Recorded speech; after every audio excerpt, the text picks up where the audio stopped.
Hello. Is he asking me on a date? So, Passengers then from 2016. Basically, Chris Pratt plays a chap who is on a spaceship traveling to another planet. They've been in cryosleep for, I think it's about 80 years at this point. He wakes up accidentally and spends a lot of time on the spaceship on his own before essentially sort of starting to lose his mind a little bit.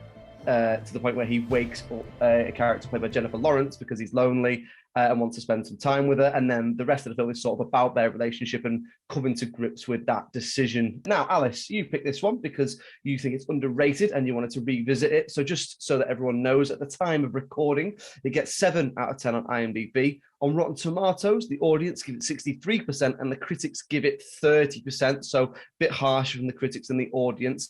Do you think that's fair? Is it underrated? So I think I did come to the conclusion, actually, that it was a bit underrated. So like you said, I wanted to revisit this because I'd only seen it once after it came out. And I just remember after seeing it that what we saw in the trailer, I didn't feel was truly reflective of how the film actually played out. And I thought there was actually a lot more to like about it. And the story went in a direction that I just wasn't expecting.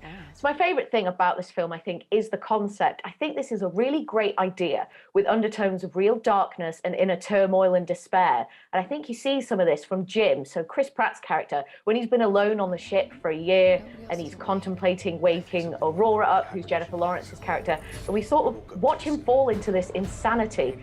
I also think it looks brilliant. Like, all the futuristic spaceship stuff looks great. It all looks very slick and up to date, even now. And then outside the spaceship, Jim goes on a couple of spacewalks, and these just look brilliant. And I think the film does a really good job at conveying how empty and massive and lonely space can be. I hadn't seen it before you picked it, so I went in with pretty low expectations. And the main reason for that is I remember when it came out, there was a few controversial things about it at the time, mainly to do with Chris Pratt's character's decision to wake up Jennifer Lawrence.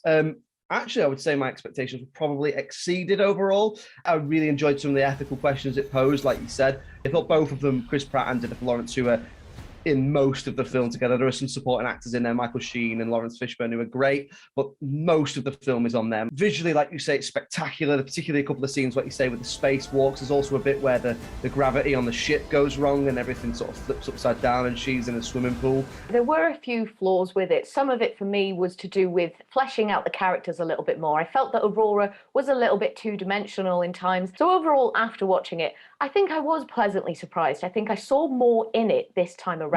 I was able to appreciate some of the depth of the story, I suppose, and some of the issues that it does explore. And I don't think it deserved quite that bad rating that the critics gave it.